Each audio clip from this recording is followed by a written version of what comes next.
تھا کہ ہم کوئی بھی سٹیپ اٹھانے جا رہے ہیں، ہم کوئی بھی کام کرنے کے لیے جا رہے ہیں، اس پروگرام کا تھیم یہی تھا کہ ہم کوئی بھی کام کرنے کے لیے جا رہے ہیں، ایون کوئی چھوٹی سی چیز بھی خریدنے جا رہے ہیں تو ہم سایہ فگن رہے یہ خیال کہ ہم کیا تمام شرعی تقاضوں کو پورا کر رہے ہیں، یہ سوچ رہنا، یہ فکر رہنا۔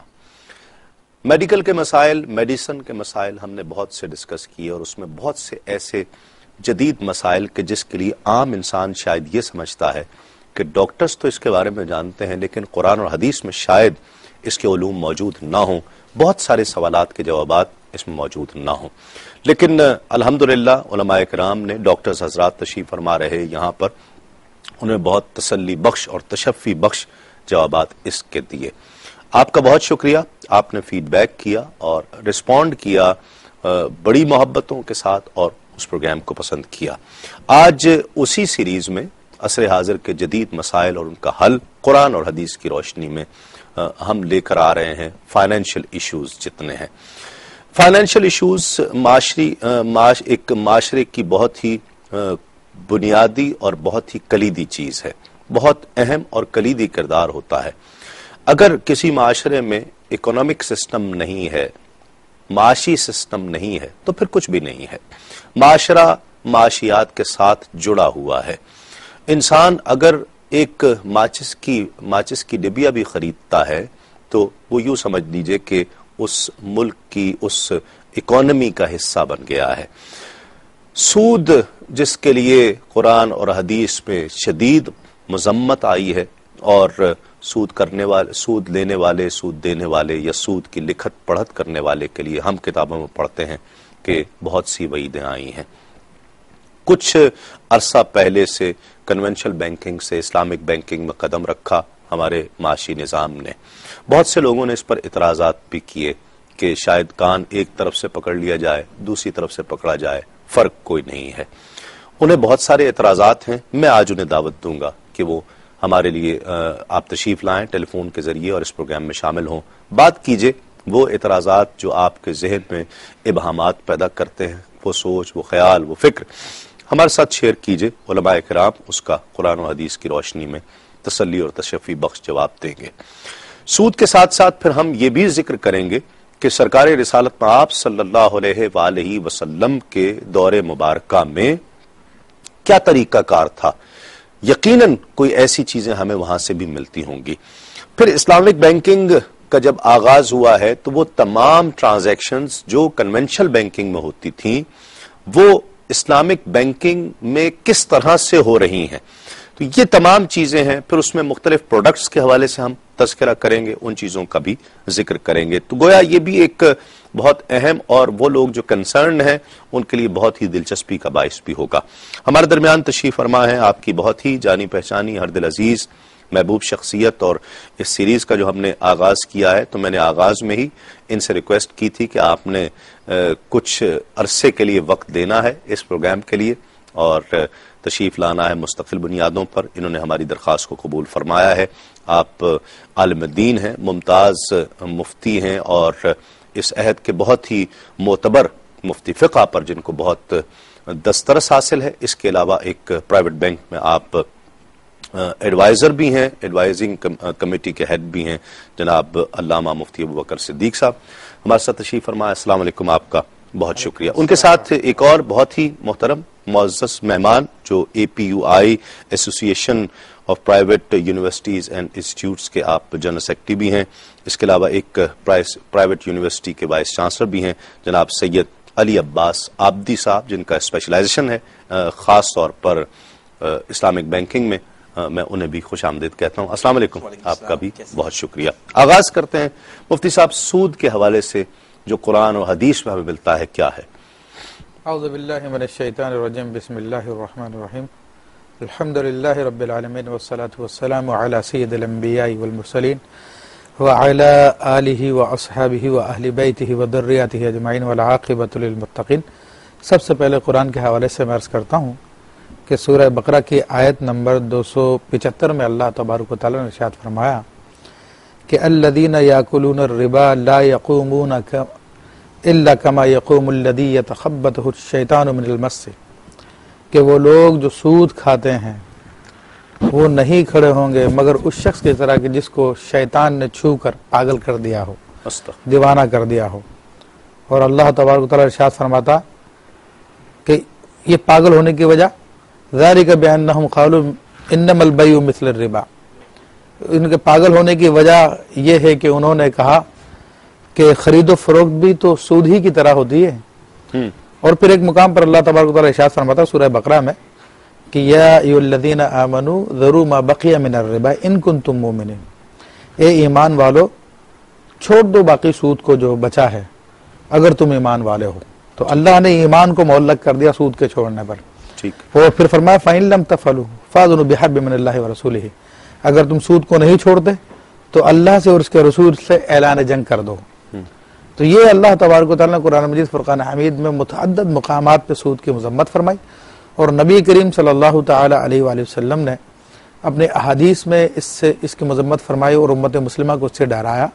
ایک حدیث کریمہ میں آتا ہے کہ سود کا ایک درہم کہہ لیجئے یا 1 روپیہ ہمارے محاورے میں کہہ لیجئے جو انسان جان بوجھ کے کھاتا ہے تو اس کا گناہ ایسا ہے کہ گویا کہ اپنی ماں سے 36 مرتبہ زنا کرنا ہے۔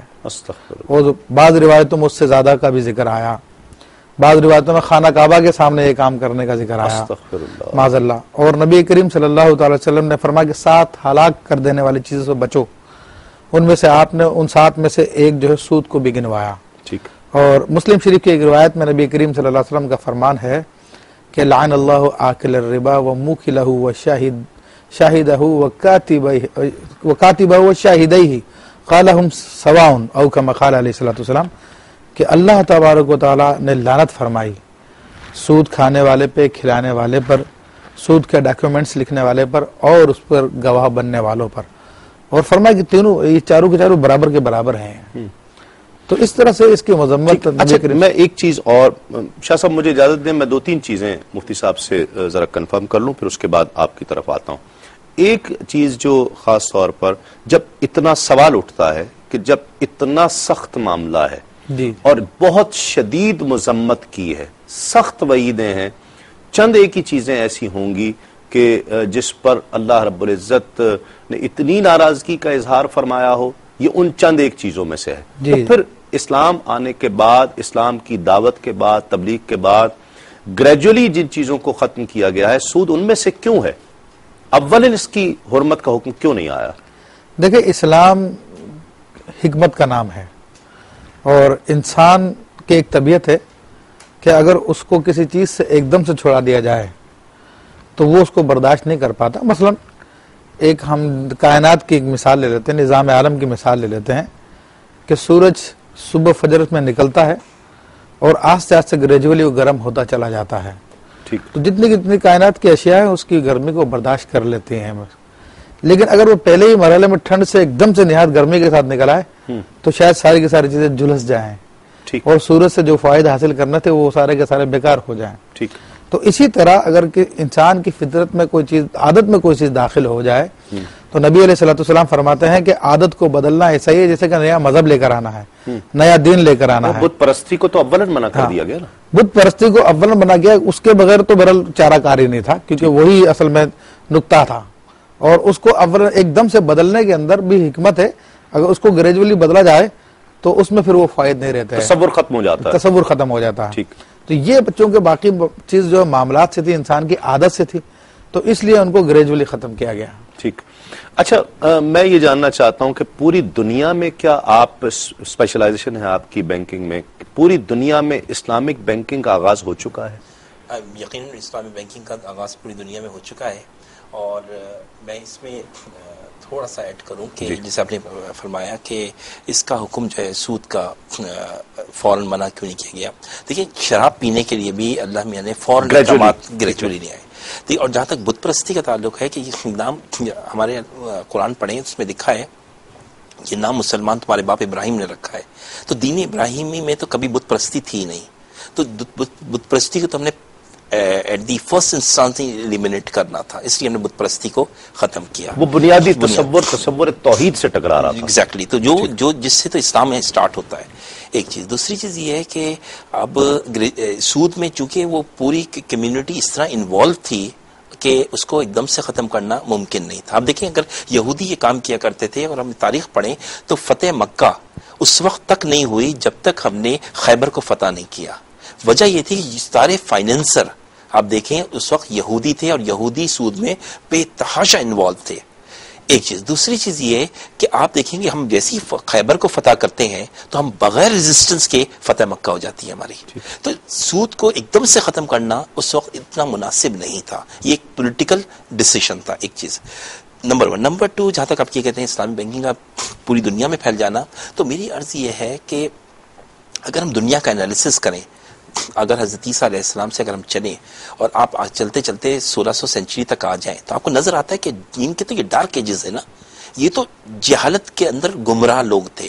17ویں سینچری میں انہوں نے کچھ عقلیں پکڑی ہیں اور عقل پکڑنے کے بعد اب 2300 سال ہوئے ہیں کچھ. اگر ہم یہ کہیں, ہم اس طرف دیکھیں کہ دنیا یہ کر رہی ہے اور اسلامی بینک کو دنیا میں ہونا چاہیے, تو ہمارا یہ طریقہ, ہمارا یہ جو ہماری فکر ہے یہ غلط ہے.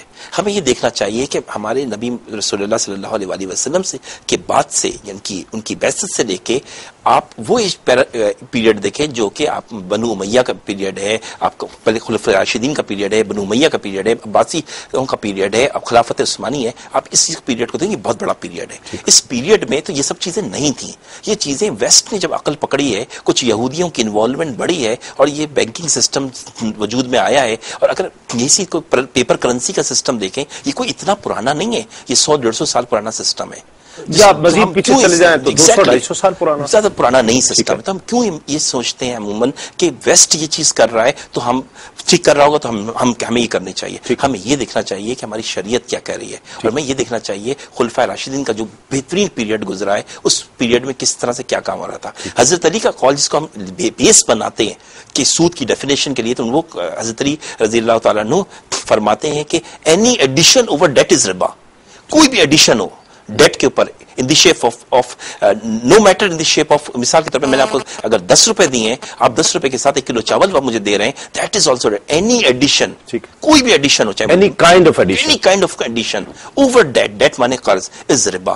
تو ربا ایسا, اور واحد میں نے جب پڑھا بحیثیت اسٹوڈنٹ اسلامک بینکنگ کو, یہ مجھے شرک کے بعد سب سے بڑا لگا کہ گناہ ہے جس کے اندر اللہ میاں نے یہ واضح طور پہ کہا کہ اگر تم نے اس کو نہیں چھوڑا تو تیار ہو جاؤ اللہ اور رسول سے جنگ کرنے کے لیے. اس کے علاوہ کوئی ایسا گناہ نہیں ہے جس کے لیے اتنا اللہ میں نے ناراضگی کا اظہار کیا ہو کہ اللہ اور رسول. اچھا, میں جو سوال کرنا چاہ رہا ہوں, کیا پوری دنیا میں اسلامک بینکنگ شروع ہو چکی ہے؟ بالکل ہو چکی ہے. ایون ملٹی نیشنل بینکس نے کچھ کاؤنٹرز شروع کر دیے ہیں. ایگزیکٹلی, سب نے شروع کر دیے. بالکل تقریباً بینگ این آپشن شروع کیے ہیں یا اس سسٹم کی پیوریفیکیشن کی وجہ سے شروع کیے؟ دیکھیں سسٹم یہ ہے کہ ایک تو سب سے آپ کو پتا ہے کہ پاکستان کے اندر 90% جو لوگ ہیں وہ مسلمان ہیں.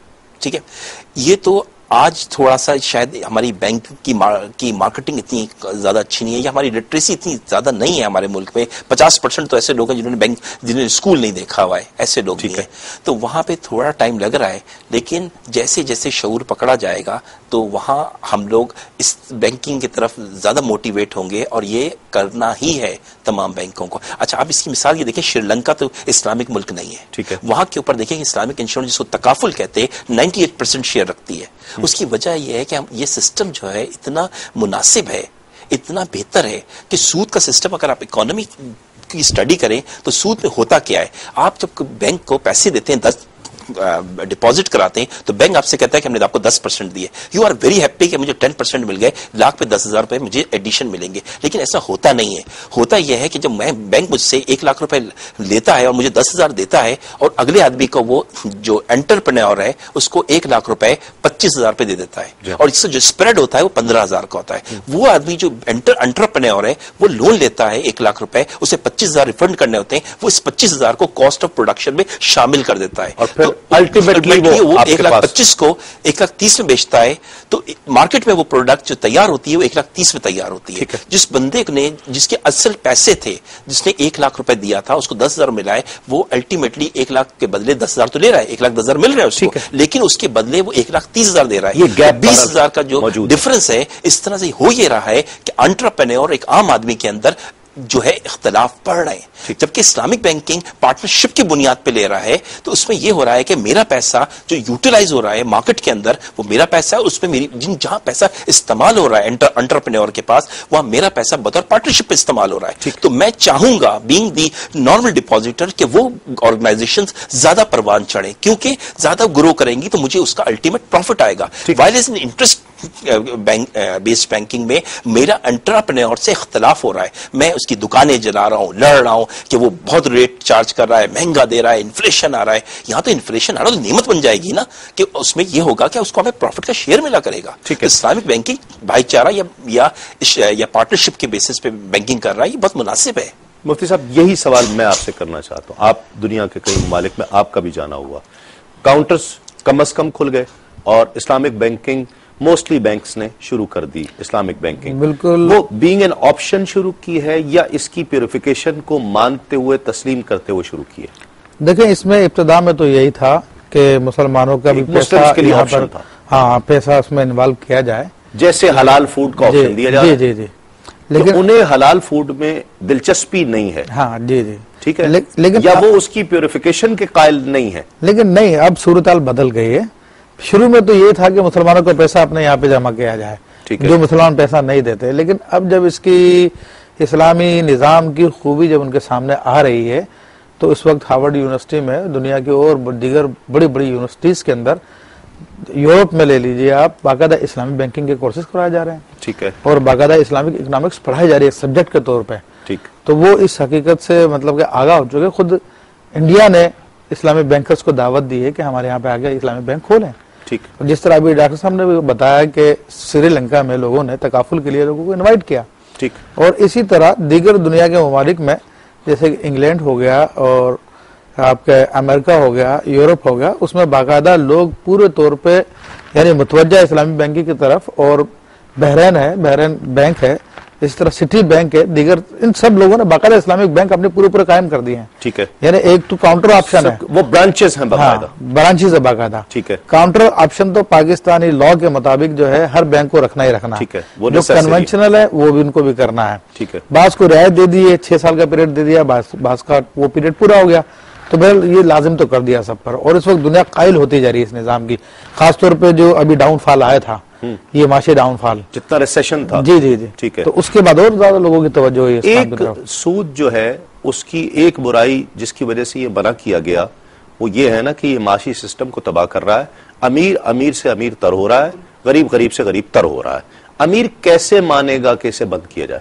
دیکھیں امیر جو ہے وہ ہم اس سسٹم میں جو اسلامک سسٹم ہے وہ ایک ایسا سسٹم ہے, وہ ایسا سسٹم نہیں ہے کہ وہ امیر کو ہرٹ کرے یا غریب کو بہت. میرا سوال ہے اس کو مزید واضح کر دوں. ایک امیر آدمی ہے جو بلینز کی انویسٹمنٹ بینک میں کر رہا ہے, اس کا اسلام سے کوئی تعلق نہیں ہے, مسلمان نہیں ہے, لیکن وہ ایک بینک میں اپنا ڈپازٹ رکھتا ہے, اس کو اس کا جو ہے وہ پیسے ملتے ہیں, پروفٹ ملتا ہے. وہ کیوں چاہے گا کہ مجھے کم ریٹ پر کمپیریٹیولی ملے جبکہ اس کو مسلمان نہیں ہے, اور وہ اس کی پیوریفیکیشن کا قائل کیوں ہوگا؟ کیا وجہ کیا ہے؟ وہ کیوں چاہے گا کہ مجھے اس کا کم پیسہ کم پروفٹ ملے؟ وہ ایسا کیوں چاہے گا؟ ایک مختصر سے وقفے کے بعد اس یقین کے ساتھ آپ کہیں نہیں جائیں گے.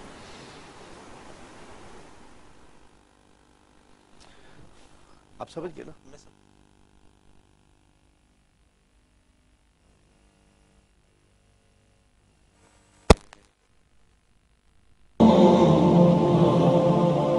سلامتی کا سفر تسلیم صابری کے ساتھ. اور وقفے پر جانے سے پہلے جو میں نے سوال کیا تھا, ہم تو مسلمان ہیں اور آپ پروگرام دیکھ رہے ہیں یقیناً, تو آپ بھی یہی سمجھیں گے کہ جو سرکار دو عالم صلی اللہ علیہ وآلہ وسلم نے فرما دیا, اللہ اور اس کے رسول نے فرمایا, ٹھیک ہے, ہمارے لیے وہی بہتر ہوگا. میں تو اس بات کو تسلیم کرتا ہوں, آپ اس بات کو تسلیم کرتے ہیں. ایک غیر مسلم کم پروفٹ لے کر, اپنے پیسے کا کم ریوارڈ لے کر, اس پر کم پروفٹ لے کر کیسے مطمئن ہو سکتا ہے اگر وہ مسلمان نہیں ہے؟ یہ میرا سوال تھا. عبدی صاحب سے ایک کالر پہلے شامل کرتے ہیں. السلام علیکم. وعلیکم السلام. جی کون صاحب اور کہاں سے؟ میں رمضان ملک لیا سے عرض کر رہا ہوں. جی ملک صاحب کیا کہیے؟ کیا حال ہے آپ کے؟ ٹھیک ہے, اللہ کا شکر ہے, آپ کی دعائیں ہیں. آپ کو خوش آمدید کہیں گے اور آپ کے مہمانوں کو بھی خوش آمدید کہیں گے. بہت شکریہ. بہت زبردست پروگرام ہے آپ کا اور کافی ساری معلومات حاصل ہو رہی ہیں اور بہت خوشی ہو رہی ہے اس حوالے سے کہ KR بھائی نے مختلف حوالوں سے پروگرام شروع کر رکھے ہیں. ہمیں کافی ساری چیزوں کا ملک صاحب یہی سلامتی کا سفر ہے. جی بالکل آپ بجا فرما رہے ہیں, بالکل بجا فرما رہے ہیں. ہماری دعائیں ہیں اس چینل کے لیے, آپ کے لیے, آپ کے مہمانوں کے لیے ڈھیروں دعائیں. جی بہت اور شکریہ. کافی خیر گفتگو ہو رہی ہے اور میں یہ عرض کرنا چاہ رہا تھا کہ جیسے ہم مسلمان ہیں, ہمیں اس چیز پہ فخر بھی ہے الحمدللہ کہ ہم مسلمان ہیں, پھر یہ سب چیزیں جاننے کے باوجود کہ یہ اتنا بڑا گناہ ہے, جیسے مفتی صاحب اور ڈاکٹر صاحب فرما رہے ہیں بہت بڑا گناہ ہے, یہ جاننے کے باوجود ہم کیوں کرتے ہیں؟ ہمیں اس سے بچنا چاہیے. جبکہ آپ صلی اللہ علیہ وسلم نے فرما دیا, قرآن پاک میں یہ سب کچھ موجود ہے, لیکن یہ جاننے کے باوجود ہم کیوں کرتے ہیں؟ اور دوسرا میرا ایک کویشچن یہ ہوگا ڈاکٹر صاحب کے لیے اور مفتی صاحب کے لیے کہ سود صرف پیسے کی حد تک ناجائز ہے یا اور چیزیں؟ جیسے لوگ گندم دے دیتے ہیں یہاں ہمارے دیہاتوں میں اور گندم دے کر کہتے ہیں کہ یہ آپ لے لیں, کاشت کر لیں اور اس کے بدلے فرض کریں آپ نے 1 بوری لیا تو آپ نے 1.5 بوری ہمیں واپس کرنی ہے. ٹھیک ہے. یا کھاد وغیرہ ہے یا اور چیز اشیاء ہیں کھانے پینے والے, میں سمجھ گیا جو ادر کموڈیٹیز ہیں, بھی یعنی کہ سود کے بارے میں کیا خیالات ہیں مولانا صاحب؟ ٹھیک ہے, بالکل بہت شکریہ, بہت ویلڈ سوال ہے آپ کا اور ضرور شامل کریں گے. کیا کہتے ہیں وہ کیوں مانے گا؟ ڈیفینیٹلی دیکھیں, میں آپ کو ایک چیز تو پہلے بہت غلط پرسیپشن یہ ڈیولپ ہو گیا ہے کہ اسلامک بینکس جو ہے وہ پروفٹ کم دے رہے ہیں. اگر ریسنٹ ریسیشن دیکھیں جو اسلامک جو بینکوں میں آیا تو آپ دیکھیں گے کہ کنونشنل بینک جس کو ہم وہ بینک جو اسلامک بینکنگ نہیں کرتے ہیں ان کو کنونشنل بینک کہتے ہیں. کنونشنل بینکوں کو لاسز ہوئے اور جو ڈیریویٹو میں بیلون پھٹا ہے اور جو لاسز ہوئے ہیں وہ کنونشنل بینک کو ہوئے ہیں. اسلامک بینک کا ایکسپوجر بہت اچھا ہوا. آپ دیکھیں ایک طرف اسلامک بینک کا حال یہ تھا کہ اس کی برانچز کھول رہی تھیں اور کنونشنل بینک اپنی برانچز کو ریڈیوس کر رہا تھا. ایک بات, انگلینڈ کے اندر باقاعدہ ہب بن رہا ہے اس کا کہ جہاں پہ اسلامک بینکنگ ہو رہی ہے, یعنی نان مسلم ہم سے زیادہ اسلامک بینکنگ کر رہے ہیں. دیکھیں ایک چیز یہ سمجھنے کی ہے کہ جو نان مسلمز ہیں, پڑھے لکھے لوگ, وہ یہ نہیں دیکھتے کہ وہ اسلامک ہے یا نہیں, وہ ایسے پروڈکٹ دیکھتے ہیں. جیسے کہ ہم چائنیز کھاتے ہیں, ہم بناتے ہیں, مسلمان چائنیز بناتے ہیں, چائنیز فوڈ کو بناتے ہیں اور اس کو سیل کرتے ہیں اور بکتی ہے. ماشاءاللہ بڑا اچھا بزنس ہے پاکستان میں اس کا, دنیا بھر میں. اسی طرح وہ لوگ بھی اسلامک پروڈکٹ بنا کے بیچتے ہیں. اس کی وجہ یہ ہے اسلامک بینکنگ کے اندر ان کو جو لوگ ہیں, جو اس کے انویسٹر, جو ڈپازیٹر ہیں, ان کو بینیفٹ زیادہ ہو رہے ہیں. بس ایک فرق تھوڑا سا یہ ہے کہ جو کنونشنل بینک آپ سے پیسے لیتا ہے اس پیسے کو قانوناً, لیگلی, کانسٹیٹیوشنلی وہ لکھتا ہے کہ اس نے وہ آپ سے قرض لیا. اب اس کے اوپر جو قرض لیتا ہے تو وہ باؤنڈ ہوتا ہے کہ اگر آپ سے 100 روپے لیے تو وہ 100 روپے آپ کو واپس کرے گا کسی بھی طرح. اور نہ صرف یہ کرے گا, اگر وہ کرنٹ اکاؤنٹ نہیں ہے تو اس پر آپ کو پروفٹ بھی دے گا. وہی آ جاتا ہے حضرت علی کا کال کہ any edition over debt is ربا. جب وہ لے رہا ہے کہ وہ کہہ رہا ہے پہ ڈیٹ ہے اور اس پہ ایڈیشن دے رہا ہے تو وہ ربا ہے. اسلامک بینک آپ سے جو پیسے لیتے ہیں وہ اس بنیاد پہ لیتے ہیں کہ آپ سے ہم جو پیسے لے رہے ہیں یہ پارٹنرشپ کی بنیاد پہ. اس میں آپ کو سود ملتا ہے جو پارٹنرشپ کی بنیاد پہ لیا جاتا ہے اسلامک بینک میں, اس میں آپ کو پروفٹ دیا جاتا ہے. تو ایسا کچھ نہیں ہے کہ آپ یہ سمجھیں کہ اس میں بہت کم ریٹ, صرف اور صرف فرق یہ ہے کہ ڈپازٹ کا فرق ہے. وہاں پہ آپ کا جو ڈپازٹ ہے وہ سیکیورڈ ہے کہ آپ کو ملنا ہی ملنا ہے. یہاں یہ ہے کہ اگر لاس ہو گیا اسلامک بینک کو تو آپ کو وہ لاس ٹرانسفر کرے گا. لیکن چونکہ بینکنگ سسٹم کے اندر آپ بھی جانتے ہیں بینکنگ کو اتنا ڈائیورسیفائڈ پورٹ فولیو ہوتا ہے اسلامک بینک کا یا کسی بھی بینک کا کہ لاسز جو ہوتے ہیں وہ آپس میں آف سیٹ ہو جاتے ہیں. تو ایسا لاس ہوتا نہیں ہے. اور یہ گارنٹی تو تقریباً مطلب ریٹرن میں نہیں دیں گے, لیکن کنونشنل بینکنگ بھی دیتا ہے نا, جہاں لاس کا بھی ڈر ہو اور پروفٹ کا امکان بھی ہو تو وہ ربا کیسے ہو سکتا ہے, سود کیسے ہو سکتا ہے؟ کنونشنل بینکنگ میں سمجھنے کی چیز یہ ہے کہ وہ پروفٹ اینڈ لاس اکاؤنٹ کہہ رہے ہیں کہ اگر ہمیں پروفٹ ہوا تو ہم آپ کو حصہ دیں گے, ہمیں لاس ہوا تو آپ کو بھی لاس برداشت کرنا پڑے گا. وہ سود کیسے ہوگا؟ ہمارے ساتھ ایک کالر ہیں کاشف صاحب بحرین سے. السلام علیکم. لائن میرا خیال ڈراپ ہو گئی. جی مفتی صاحب. دیکھیں یہ جو صورت کنونشنل بینک میں آئی ہے کہ پروفٹ اینڈ لاس کے بنیاد پر آپ کا اکاؤنٹ کھولا جا رہا ہے, درمیان میں ایک فیز ایسا آیا تھا کہ علماء نے جب اسلامک بینکنگ کے لیے زور دیا تھا تو پھر کنونشنل بینکس کو بھی کچھ شریعت کے قانون کے مطابق پروڈکٹ بتائی تھی. ٹھیک. لیکن اتفاقی بات ہے چند دن چلنے کے بعد کنونشنل بینکس نے اس کو نہیں چلایا وہ سارا کا سارا ایڈورٹائز، وہ سارا کا سارا نام تو انہوں نے برقرار رکھا، لیکن بعد میں اندر جو سسٹم کیا وہ سارا کا سارا سود ہی کر دیا. تو یہ ایک عام آدمی کو تو نہیں پتا نا. ہاں، ایک عام آدمی کو نہیں پتا، تبھی کہا جاتا کہ علماء سے پوچھ لے. ٹھیک. تو فصلوا علی الذکر ان کنتم لا تعلمون، اگر تمہیں نہیں پتا تو علماء سے معلوم کر لو. تو پوچھ رہا ہوں میں. جی جی. تو اب وہ سارا کا سارا اسی سودی بنیاد پہ سلسلہ چلتا ہے. ہاں البتہ لوگوں کو چکر دینے کے لیے، لوگوں کو بہلانے کے لیے پروفٹ کبھی زیادہ کر دیتے ہیں، کبھی کم کر دیتے ہیں کہ دیکھو پہلے 20% تھا، 15% تھا، 10% تھا، 5% ہو گیا. تو بس اسی کو تھوڑا اوپر نیچے کرتے رہتے. لیکن جو پیچھے ساری کی ساری کاروائی ہو رہی ہوتی ہے، پیسے کو جس طرح بینک جو ہے اپنا انویسٹ کرتا ہے وہ سارا کا سارا سودی بنیاد پہ ہوتا ہے. یعنی کنونشنل بینک کی یعنی انتہا یہ ہے، قرض لیتا ہے اور قرض دیتا ہے. ٹھیک ہے. اسی بنیاد پہ جو ہے سارا کا سارا وہ نفع کماتا ہے. ٹھیک. تو یہ اگر ڈیفائن کیا جائے کنونشنل بینکنگ کو تو اس پروفٹ اینڈ لاس کا جو اکاؤنٹ ہے اس میں بھی یہی معاملہ ہوتا ہے. ٹھیک. ایک ہمارے ساتھ کالر ہیں آصف صاحب لاہور سے. السلام علیکم. السلام علیکم. کیا حال ہے جی؟ خیریت سے ہیں؟ جی اللہ کا شکر ہے. آصف صاحب کچھ فوگ ختم ہوئی ہے کہ نہیں ہوئی؟ پہلے تو بہتر ہو گیا، کام ہو گیا. بہت بہت شکریہ آپ کا پوچھنے کے چلیں لیے. آپ اللہ تعالیٰ آپ کو اپنے حفظ و امان میں رکھے اور دیکھ کر نکلا کریں باہر. تھینک یو سو مچ. میں سب سے پہلے تو مفتی صاحب کو بھی بہت بہت سلام کہوں گا. اس کے بعد پھر میں سید علی عباس آبادی صاحب کو بھی بہت بہت سلام کہوں گا. میرا ایک سوال ہے بہت چھوٹا سا، وہ یہ کہ مطالبہ کے بارے میں ذرا سا بتائیے، جو کہ اسلامک بینکنگ کے بارے میں پڑھایا جا رہا ہے، کیونکہ اسٹوڈنٹس کو بہت زیادہ وہ ہے جاننے کی اس میں. کیونکہ اچھا دوسرا یہ کہ جو آدمی سود لے چکا ہے اور وہ سابقہ نہیں دے پا رہا ہے اور کسی وجہ سے پھنس چکا ہے اس کے اندر، تو اس کے لیے اس میں کیا گنجائش ہے اسلام میں، کہاں تک اس کو چھوٹ دی جا سکتی ہے؟ دوسرا بات، سید علی باز آتی سے ہمارے بیچ میں ان سے کورس بھی کر چکا ہوں.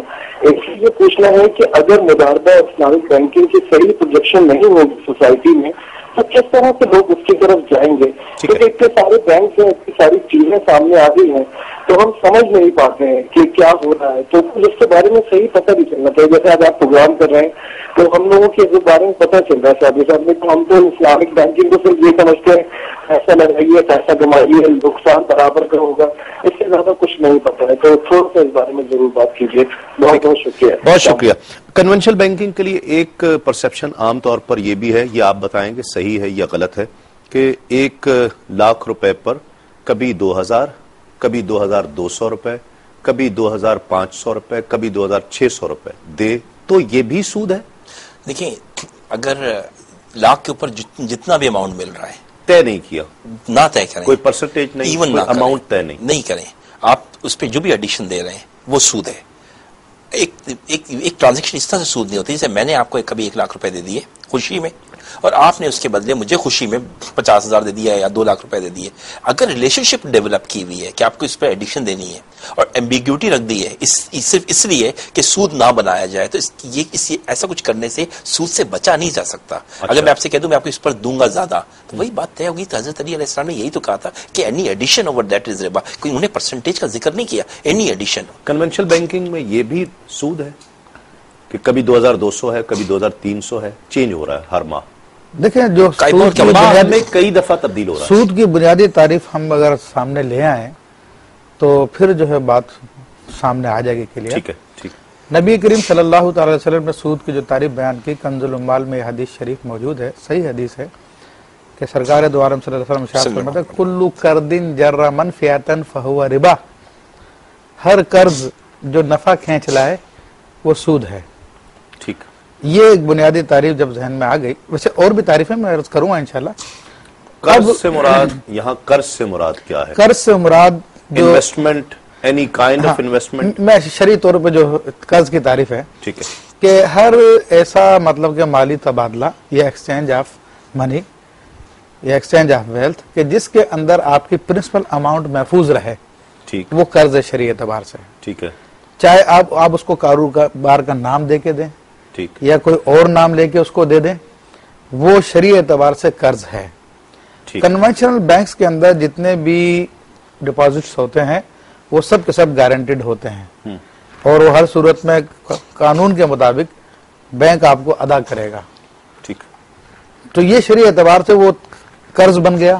ٹھیک. اب چاہے وہ پروفٹ شیئرنگ اکاؤنٹ میں ڈالا جائے, نفع نقصان کی بنیاد پہ ڈالا جائے, یا کرنٹ اکاؤنٹ میں ڈالا جائے, یا فکس ڈپازٹ میں کسی قسم کے اکاؤنٹ میں ڈالا جائے, ٹھیک ہے, آپ کا پرنسپل اماؤنٹ جب وہ سیف ہے تو وہ شریعت اس کو قرض قرار دیتی ہے, اور پھر اس قرض کے اوپر چاہے آپ کو نفع آپ نے طے کیا ہو یا نہ طے کیا ہو, یا کچھ نہ کچھ نفع بہرحال طے کیا ہوا ہے, کیونکہ یہ تو آلریڈی انڈرسٹوڈ ہوتا ہے. جی وہ کہتا ہے جی ہم ایک کاروبار کرتے ہیں, پھر وہ سلیپنگ پارٹنر کا تصور کیا ہوا. تو نبی کریم صلی اللہ تعالیٰ, پھر دیکھیں اس کے اندر واضح فرق میں آپ کو عرض کرتا ہوں. نبی کریم کال لے لوں پہلے. جی جی, ہنا ہے کراچی سے. السلام علیکم. السلام علیکم. وعلیکم السلام. میں ہنا بول رہی ہوں. جی مجھے آپ سے سوال کرنا تھا, کیا کہتے ہیں جو مکان خریدتے ہیں جیسے اس کی مالیت 15 لاکھ ہے, اور جب بینک جو ہے 17 لاکھ روپے لے گا, تو جو 2 لاکھ روپے ہیں وہ سود کے ذمہ میں آئیں گے. اور جو ہے میرا دوسرا سوال یہی ہے, آپ کا پہلا سوال سمجھ میں نہیں آ گیا. ٹھیک ہے ٹھیک ہے ٹھیک ہے. اور جو دوسرا سوال ہے میرا جی وہ یہ ہے, اگر اسی طرح گاڑی بھی لیں گے تو وہ بھی سود کے ذمہ میں ہی آئے گی, جو اسلامک بینک کہتے ہیں, تو جو ایکسٹرا پیسے دینے پڑیں گے وہ سب سود کے اس میں آئیں گے. دیکھیے یہ ہے نا, یہ آپ نے بہت اچھا سوال کیا, اور میں چاہ رہا تھا کہ کوئی میرے سوال کرنے سے پہلے کوئی کالر یہ سوال کرے. اچھا ٹھیک ہے, اور آپ مجھے بہت اچھے لگتے ہیں. بہت شکریہ بہت شکریہ. اب دیکھیے یہ سوال, پروگرام بھی بہت اچھا ہے. بہت شکریہ بہت شکریہ. اب یہ سوال جو ہے میں چاہ رہا تھا کہ کوئی کالر کرے. ٹھیک, کیا کہتے ہیں اس سوال پر تو بعد میں ڈسکس کرتے ہیں. تو میں عرض کر رہا تھا کہ جب ہم کنونشنل بینک کو اس شرط پہ دے رہے ہیں کہ ہمارا پرنسپل اماؤنٹ جو گارنٹیڈ ہے, تو شریعت اس کو قرض قرار دیتی ہے, تو اب اس کے اوپر چاہے تھوڑا نفع ملے چاہے زیادہ نفع ملے, وہ رسول اللہ صلی اللہ علیہ وسلم کے فرمان کے مطابق کہ ہر وہ قرضہ جو کہ نفع کھینچ لائے وہ سود ہے. ٹھیک ہے, تو یہ قرضے کی تعریف میں داخل وہ سود ہوا. پھر جو آپ نے کہا کاروبار کی نیت سے دے رہے ہیں, سلیپنگ پارٹنر ہے. سلیپنگ پارٹنر ہے, تو شریعت مطہرہ جب کسی کاروبار کے اندر شراکت کا حکم دیتی ہے تو یا تو وہ شراکت کی صورت میں ہوگی یا مداربت کی صورت میں ہوگی, ان دونوں کے علاوہ اور کوئی صورت نہیں ہے شراکت کی, تو وہاں پر آپ کو نقصان میں شریک ہونا پڑے گا. ٹھیک, اور نقصان میں شریک ہونا اسی صورت میں ہو سکتا ہے کہ جب آپ کا پرنسپل اماؤنٹ بھی محفوظ نہ ہو, کہ کل کو نقصان ہوتا ہے تو آپ کا پرنسپل اماؤنٹ بھی جا سکتا ہے پورا یا تھوڑا کچھ بھی. اگر وہ بہت گارنٹی دلائے کہ جی بہت فیزیبل ہے, ہم نے سب فیزیبلٹی بنا لی ہے اور کوئی چانسز نہیں ہیں نقصان کے, اور انشاءاللہ پروفٹ ہوگا, اور اتنا کم از کم ضرور پروفٹ ہو جایا کرے گا, سلیپنگ پارٹنر ٹھیک ہے تب بھی نہیں, تب بھی ٹھیک نہیں ہے. کنونشنل بینکنگ میں اس لیے ٹھیک نہیں ہے کہ وہ تو ہر ایک دلاتا ہے. گورنمنٹ کے قانون کے مطابق وہ یقین دلائیں یا نہ دلائیں, ان کو پیسہ آپ کو واپس دینا ہے. ٹھیک ہے, یہ جبکہ اسلامک بینکنگ کا تو اصول یہی ہے کہ نفع نقصان کی شراکت پہ آپ کو ہوگا. ٹھیک ہے, اور نقصان ہو جائے, اور بعض بینکوں کو ہوا بھی ہے, اور لوگوں کو نفع نہیں دیا اس زمانے میں جب ان کو نقصان ہوا. ٹھیک, تو یہ بنیادی شرط جو کہ نہیں پائی جاتی, اس لیے وہ سود کی تعریف میں آ جاتے ہیں. کنونشنل بینکنگ اور اسلامک بینکنگ کے جو سورسز ہیں انکم کے, اس میں کیا فرق ہے؟ دیکھیے جو اصل فرق یہ ہے کہ جو علامہ صاحب نے فرمایا کہ اسلامک بینک جو پیسے لیتا ہے وہ شراکت پہ لیتا ہے, وہی اس کا سورس ہے, انکم کا نہیں بلکہ سورس آف ایک سے قرض کی صورت, انٹرسٹ کی صورت میں, دوسرے کو پروفٹ. یہ کنونشنل بینک اس کا اسپریڈ جو ہے اس کو اسپریڈ کہتے ہیں, 10% وہ دے رہا ہے, 15% میں دے رہا ہے, بیچ کا جو ڈفرنس ہے وہ بینک کی سورس آف انکم ہے, وہ اس کی انکم ہے کنونشنل کی. ٹھیک ہے, جو کروڑوں روپیہ پڑا ہے وہ اسی طرح پڑا رہتا ہے. کہاں پہ؟ بینکس میں یہ ہوتا ہے کہ بینک جب آپ بینک میں ڈپازٹ کراتے ہیں, بینک اس پیسے سے آگے فردر انویسٹمنٹ کر دیتا ہے, قرض پہ دے دیتا ہے, اس کی مزید لیکویڈیشن ہوتی ہے. ڈیفینیٹلی وہ پیسہ پڑے تو انکریز نہیں ہوتا. ٹھیک ہے, انڈے بچے تو پیسہ نہیں دے گا. کیا کرتا ہے وہ یہ کرتا ہے کہ میں نے آپ نے مجھے 1 لاکھ روپے دیے بینک کو, اس بینک نے آپ سے کہا آپ کو 10% پہ دیں گے, اور اس 1 لاکھ روپے کو اس نے آگے فارورڈ کر دیا 25% پہ. ٹھیک ہے, اچھا وہ جو 25% پہ دیا ہے وہ اس میں یہ چیز کے لیے امپورٹنٹ نہیں ہوتی ہے کہ وہ کہاں انویسٹ ہو رہا ہے, کہاں لگ رہا ہے پیسہ. بس بینک یہ انشور کرتا ہے کہ جو مجھ سے پیسے لے رہا ہے, چونکہ وہ پیسے میرے نہیں ہیں کسی ڈپازیٹر کے, وہ سیکیورڈ ہو, جہاں لگے وہ صحیح لگے, اور کس قسم کی بھی انکم ہو اس سے دلچسپی نہیں ہے. وہ دیکھتا ہے کہ اس کا اسپریڈ اس سے مل جائے, اور ڈپازٹ سے جو اس نے انٹرسٹ کا وعدہ کیا ہے وہ اس کا پورا دے دے, اور ڈپازٹ کا جو اماؤنٹ ہے وہ کسی بھی طرح نقصان نہ ہو اس کا. یہ دیکھ رہا ہے, یہ سورس آف انکم مطلب اسپریڈ ہے. اور اسلامک بینکنگ کے طریقے کا بڑے ڈفرینٹ ہیں. میں پوچھوں گا آپ سے, ایک کالر ہے ہمارے ساتھ کویت سے, یاسر صاحب. السلام علیکم. جی صاحب. جی یاسر صاحب. جی میرا سوال یہ ہے کہ میں 2-3 سوال ہیں. سب سے پہلے تو یہ کہ کریڈٹ کارڈ کے ریلیٹڈ یہ ہے کہ کریڈٹ کارڈ میں ہم اگر اس میں سے منی یوز کرتے ہیں تو ہمیں بعد میں انٹرسٹ وہ ڈیڈکٹ کرتے ہیں بینک والے، ایک ان کا فکس پروسیجر ہے، اس سے وہ کرتے ہیں. تو ایک فارم پر آپ سے سائن کرواتے ہیں، آپ ہاں جی دیں یا نہ دیں سود، لیکن وہ سائن ضرور کراتے ہیں. ہاں جی وہ سائن کرواتے ہیں.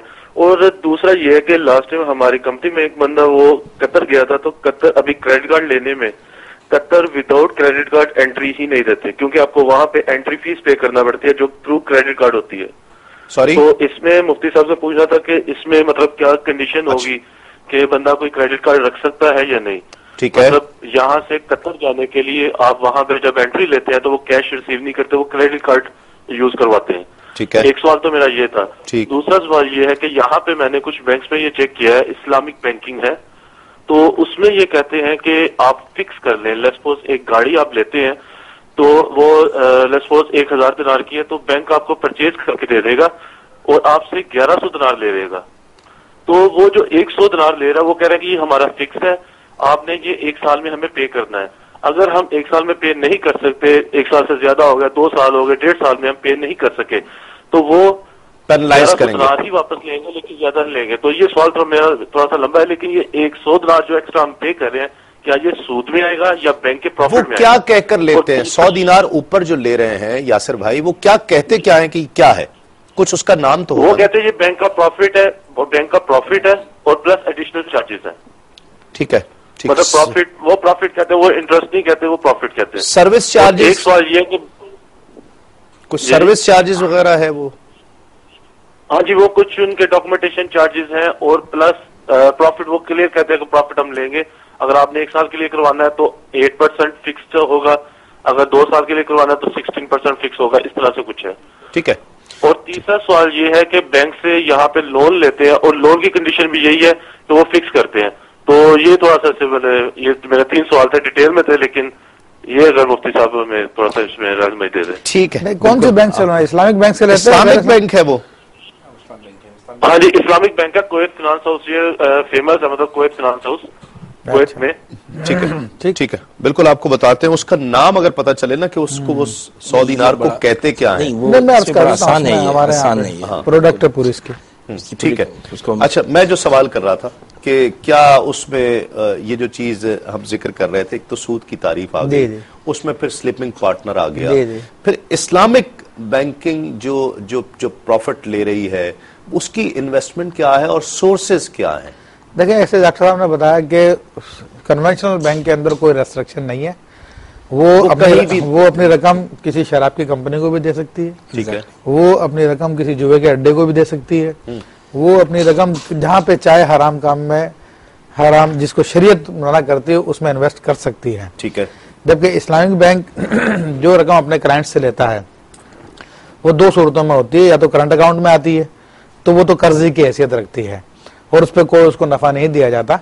اور دوسری جو رقم اسلامی بینک لیتا ہے وہ نفع کی شراکت کی بنیاد پہ ہوتی ہے، نفع نقصان کی، تو اس کو اسلامی بینک جو ہے مداربت کی بنیاد پہ لیتا ہے. اس سے مداربت کی بنیاد پہ لے کے اسلامی بینک آگے اس کو انویسٹ کرتا ہے. تو انویسٹ کرنے میں سارے کے سارے شریعت کے جتنے بھی اصول ہیں، یعنی ایک عام مسلمان جو اصول کی پابندی کرتا ہے اسی طرح شریعہ ایڈوائزر ہوتا ہے، اس سے مشورہ لیا جاتا ہے کہ ہم یہاں پر انویسٹ کرنا چاہتے ہیں، کر سکتے ہیں، تو پھر وہ اس کے لیے مشورہ دیتا ہے کہ ہاں تمہارے لیے جائز ہے ناجائز ہے. ٹھیک ہے. تو جو صرف شریعت مطلقہ جسے جائز قرار دیتی ہے وہیں پہ انویسٹ کر سکتے ہیں. اچھا اس کو لاس کے چانسز بھی ہوتے ہیں وہاں؟ یہ میں پوچھنا چاہوں گا. ایک مختصر سے وقفے کے بعد اس یقین کے ساتھ آپ کہیں نہیں جائیں گے.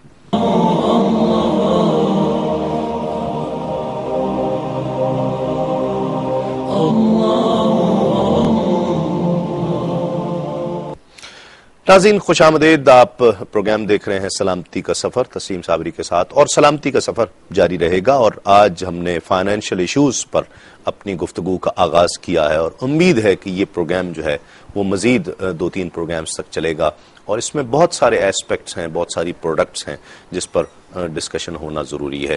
مفتی صاحب بیان فرما رہے تھے وقفے سے پہلے کہ کس طرح بینک، اسلامک بینک جو ہے وہ اپنے سورسز جنریٹ کرتا ہے اور پیسے لیتا ہے اور اپنے آنے والوں کو دیتا ہے. اس کے جو پیسہ ہے اس کو کہاں استعمال کرتا ہے. دوسرا سوال، ایک تو یہ ہم ان سے پوچھیں گے مفتی صاحب سے، دوسری بات یہ ہے کیا یہ ضروری ہے کہ ایک کسٹمر جانے کہ جس اسلامک بینک سے میں ڈیل کر رہا ہوں یا میں نے اپنا کچھ ڈپازٹ کرا رکھا ہے یا کسی حوالے سے کچھ اجارہ کروا رکھا ہے وہ کہاں انویسٹ کر رہا ہے، یہ کیا ایک آدمی کو جاننا ضروری ہے؟ دیکھیں یہ جاننا ضروری نہیں ہے، کیونکہ جب انسان مداربت کی بنیاد پر رقم دیتا ہے تو پھر مداربت دو قسموں میں آ جاتی ہے، ایک مداربت مطلقہ، ایک مداربت مقیدہ۔ تو مطلقہ میں تو یہ ہوتا ہے کہ مدارب کو اختیار ہوتا ہے، مطلب بینک مدارب ہوتا ہے، اس کو اختیار ہوتا ہے جہاں چاہے انویسٹ کر لیں، ٹھیک ہے، تو اس لیے جاننا ضروری نہیں ہے۔ لیکن اگر مقیدہ کرتا ہے، وہ کہہ دیتا ہے کہ ریسٹرکشن کرتا ہے فلاں فلاں جگہ کر سکتے ہیں انویسٹ اور کہیں نہیں کر سکتے، تو پھر اس کو لوگ پابندی کرنے پڑتی ہے۔ یہ آپشنز ہوتے ہیں؟ نہیں، اسلامک بینک میں عام طور پہ جو مقیدہ کا آپشن کم ہی ہوتا ہے، وہ بینک کے اوپر کلی طور پر چھوڑ دیا جاتا ہے۔ ٹھیک ہے، یہاں پر آپ نے کہا تھا کہ کیا اسلامک بینک کو نقصان بھی ہو سکتا ہے، تو دیکھیں میں چاہوں گا کہ بنیادی فرق دونوں بینکوں میں بیان کر دوں، میں موٹی سی باتیں ہیں۔ دیکھیں اسلامک بینک کے اندر جو بنیادی فرق اور کنونشنل بینک میں بنیادی فرق یہ انٹرسٹ فری۔ اسلامک بینک میں کوئی انٹرسٹ نہیں ہوتا، کوئی سود نہیں ہوتا، کوئی ربا نہیں ہوتا، جبکہ اس کا سارا ڈھانچہ ہی سود کے اوپر مبنی ہے، اس کی جتنا پروفٹ ہوتا ہے جس کو نفع کہتے ہیں وہ سود ہی ہوتا ہے۔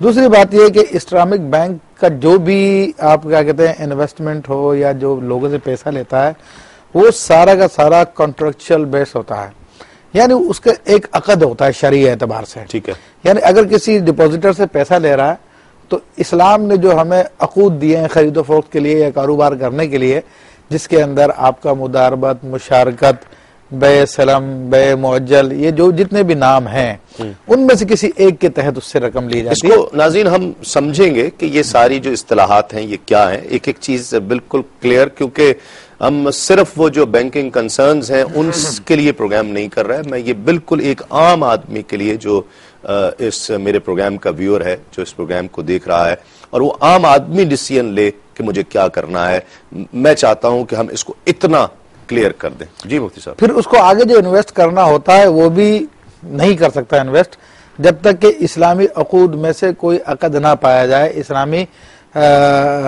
عقود کے لیے کیا لفظ استعمال کریں ہم، کانٹریکٹ میں سے کوئی کانٹریکٹ نہ پایا جائے تب تک اس کو آگے انویسٹ کر ہی نہیں سکتے۔ ٹھیک ہے، پھر دوسرا فرق، اسلامک بینکنگ کا جو بھی کام ہوگا وہ ایسٹ بیسڈ ہوتا ہے۔ ٹھیک ہے، صرف اور صرف قرضہ نہیں ہوتا، پیسے کی بنیاد پہ پیسہ دے دیا، پیسہ کسی سے لے رہے ہیں تو اس کے مقابلے میں کوئی نہ کوئی ایسٹ ہوتا، یعنی کسی ڈپازیٹر سے پیسہ لے رہے ہیں اکاؤنٹ کھلواتا آ کر، تو اس کی رقم جب ہم مداربت میں لگائیں گے، مداربت کی بنیاد تو عام طور پر ہوتا تو ہمارے پاس کوئی نہ کوئی ایسٹ ہوگا جس کے ذریعے ہم اس کی رقم کو استعمال کریں گے، اس کے نام پر ہم ایسٹ منتقل کر دیں گے، پیسہ جو ہے اس کا ایسٹ میں لگا دیں گے۔ اب اس ایسٹ کے ذریعے جتنا بھی نفع جنریٹ ہوگا وہ پھر اس کو دیں گے، کچھ بینک رکھے گا، تو یہ ایسٹ بیسڈ ہوتا ہے، آگے بھی کسی کو دے رہے ہیں۔ تو اسلامی بینک کے پاس عموماً ابھی تک کوئی قرضے کا آپشن نہیں ہے۔ ٹھیک ہے، جس طرح عام بینک کنونشنل بینک قرض دیتا ہے، اسلامک بینک کے پاس قرضے کا آپشن سوائے قرض حسنہ کے اور کچھ بھی نہیں ہے۔ ٹھیک ہے، اس لیے اسلامی بینک قرض نہیں دیتا۔ اگر آپ بھی کچھ لینے کے لیے جائیں گے وہ لیز ہی ہوگی، تو وہ پھر آپ سے پوچھیں گا آپ کو کس کام کے لیے چاہیے۔ ٹھیک ہے، وہ ہم لے دیتے ہیں۔ آپ کہتے ہیں کہ جناب مجھے مکان بنوانا ہے تو اس کے لیے کوئی شرعی عقد نکالیں گے، مجھے گاڑی لینی ہے تو اس کے لیے کوئی شرعی عقد نکالیں گے، آپ کہتے ہیں مجھے کاروبار میں انویسٹ کرنا، اس کے لیے کوئی شرعی عقد نکالیں گے، آپ کہتے ہیں مجھے اپنی دکان کے لیے سامان خرید کر لے کر آنا، فلاں فلاں چیز لینی ہے، تو اس کے لیے کوئی نہ کوئی شریعت کا جو عقد ہوتا ہے وہ لیں گے۔ جس طرح کہ ابھی ہم سے کوشچن بھی کیا گیا تھا ایک کہ جناب وہ گاڑی خریدی اور گاڑی کے اوپر جو ہے وہ 1100 لیں گے، 100 روپے کہہ رہے نفع ہوگا، وہ اصل میں بے مرابہ کہلاتی ہے شریعت میں۔ مرابہ کیا ہوتا ہے کہ آپ کسی کو کوئی چیز بیچ رہے ہوں تو اس میں آپ کے لیے شرط یہ کہ آپ اس کو بتا دیں کہ یہ چیز مجھ کو اتنے کی پڑی ہے اور میں اتنے روپے آپ سے نفع رکھ کے دے رہا ہوں۔ ٹھیک، تو 1000 روپے کی ان کو پڑی ہے 1000 درہم کی، اور وہ 100 روپے اس کے 100 درہم اپنا نفع رکھ کے وہ بتا کے دے رہے ہیں کہ جناب یہ 100 روپے ہمارا نفع ہے۔ ٹھیک ہے، تو اس میں شرعاً کوئی حرج نہیں، ہو جائز ہے وہ کرنا۔ لیکن ہوتا کیا ہے، مرابے کی صورت یہ ہوتی ہے کہ آپ کو قرضہ تو ہم دے نہیں سکتے کیونکہ قرض کی بنیاد پہ آپ سے نفع نہیں لے سکتے۔ ٹھیک ہے، آپ نے کہا مجھے گاڑی چاہیے، ہم مارکیٹ میں گئے بینک، اس نے جا کے اپنا وکیل کے ذریعے گاڑی پرچیز کی 1000 روپے میں اور آپ کو لا کے کہا کہ 1100 میں ہم آپ کو بیچ رہے ہیں۔ ٹھیک ہے، آپ نے خرید لی، 100 روپے ہمارا نفع ہو گیا۔ ٹھیک، پھر یہ ایک صورت ہوگی جو میں نے 3 فرق بتایا، وہ گویا 2 ڈیلز ہوتی ہیں۔ جی ہاں، ایک میں نے خریدی، پھر بینک نے خریدی، اس طرح 2 ڈیل ہوئی۔ ہاں، میں نے ابھی تک جو فرق بتایا سود سے پاک ہونا، دوسرا ہے کہ کانٹریکٹ بیسڈ ہوتی ہے، کوئی نہ کوئی اسلامی عقد اس میں پایا جاتا ہے، تیسرا فرق ایسٹ ہوتا ہے اس کے پیچھے، خالی پیسہ نہیں ہوتا. یہی وجہ تھی کہ جو ابھی ڈاؤن فال آیا انٹرنیشنلی، اسلامی بینک کو کوئی نقصان نہیں ہوا کیونکہ اسلامی بینک جو ہے ہوائی نہیں تھی، اس کے پیچھے وہ ایسٹ کچھ نہ کچھ پروڈکٹ موجود تھی، ایسٹ موجود تھا. پھر ربا رسک بیسڈ ہوتی ہے. ٹھیک. اسلامک بینک میں رسک ہوتا ہے باقاعدہ. جیسے اسی بے مرابہ کے اندر ایک رسک کی مثال دوں آپ کو، جیسے کوئی گاڑی ہم سے کہتا ہے کہ اسلامک بینک سے ہمیں گاڑی خرید دو، جب اسلامک بینک کا نمائندہ یا ایجنٹ مارکیٹ کے اندر سامان خریدنے کے لیے جائے گا، اب وہ سامان خریدنے کے بعد جب تک اس بندے کے حوالے نہ کر دیا جائے، اس کو آگے بیچ نہ دیا جائے، جیسے آپ کو گاڑی چاہیے تھی، آپ سے جب تک معاہدہ نہ کر لے کہ ہم نے آپ کو بیچی، اس وقت تک یہ اسلامک بینک کے رسک پر ہے. اس دوران میں اگر وہ گاڑی تباہ ہو جاتی ہے آپ کو کوئی نقصان نہیں ہے، سارا کا سارا نقصان اسلامک بینک کو اٹھانا پڑے گا. یعنی اگر 5 سال کا ہے تو 5 سال تک نہیں، اس میں 5 سال تک نہیں، جب تک آپ کو بیچا نہیں ہے. ٹھیک ہے. اگر گاڑی لانے کے بعد آپ کو کہا کہ آپ نے خریدا تو ہے ہی نہیں نا، وہ 5 سال تک کیسے بیچے گا؟ ایک تو لیز کی صورت ہے، جی ایک تو لیز کی صورت ہے. ٹھیک. تو لیز میں تو یہی ہے جو آپ کہہ رہے ہیں کہ 5 سال تک وہ گاڑی اسلامک بینک کی ملکیت رہے گی اور میں اس کا کرایہ دوں گا. جی آپ کرایہ دیں گے، تو اس میں اسلامک بینک کا نقصان ہوگا، آپ کا نقصان نہیں ہوگا. ٹھیک. اور دوسرا مرابے کی صورت میں وہ تھوڑی دیر کے لیے ہوتا ہے.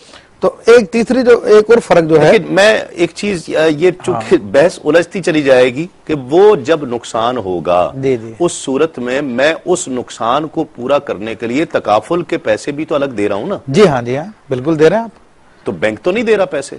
آپ نہیں دے رہے. جب وہ گاڑی بینک کی ملکیت ہے تو اب تکافل کا کرایہ ہے، جی کیا وہ دونوں رقموں کو مل کر بن رہا ہے؟ نہیں، آپ سے تو صرف کرایہ لیا جا رہا. ٹھیک ہے. آپ صرف کرایہ کے حقدار ہیں. ہاں. بینک جو ہے اس کا مالک ہے اور بینک جو ہے تکافل کی رقم ادا کر رہا ہے. یہ ٹھیک بنیادی طور پہ یعنی جو ایگریمنٹ تیار کیے جاتے ہیں اصول کے مطابق. ایک فرق جو ہے وہ یہ ہے کہ یہ ایتھیکل بیسڈ ہوتی ہے، یعنی اس میں اسلامی اصولوں کی، اسلامی اخلاقیات کی پابندی بھی کی جاتی ہے، ان کے مطابق سارے کے سارے معاملات کو چلایا جاتا ہے. جبکہ کنونشنل میں کوئی اس قسم کا معاملہ نہیں ہے، وہاں پہ چونکہ اسلام کا تعلق ہی نہیں ہے اس سے، سود سے.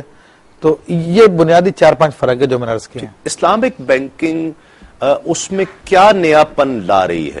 کسی اس اجارہ میں سمجھ لیں، جیسے مثال کے طور پر لیز ہوئی تو لوگ کہتے ہیں جی کان یہاں سے پکڑا یہاں سے پکڑا، بات تو ایک ہی. کیا تبدیلی کی ہے آپ نے؟ بات تو وہی ہے، پیریڈ کے لیے ایک کرایہ دیتا ہوں، ٹھیک ہے، اس میں انٹرسٹ شامل ہے جس کو عام بندہ انٹرسٹ کہہ رہا ہے، آپ اس کو کرایہ کہہ رہے ہیں. فرق کیا ہوا؟ وہ کہہ رہے جی کیا اسپیشل کیا ہوا؟ میں اس میں بڑا اچھا کوشچن ہے اجارہ سے ریلیٹڈ. اجارہ کہتے ہیں کرائے کو. نارملی جو جب ہم دیکھیں اپیرنٹلی یہ دونوں چیزیں سیم نظر آتی ہیں، لیکن ہے کیا اصل میں؟ دیکھیں جب اسلامک بینک سے آپ لیزنگ کراتے ہیں اور جب ریٹ آف تکافل بھی زیادہ ہے. بالکل میں بتاؤں گا آپ کو.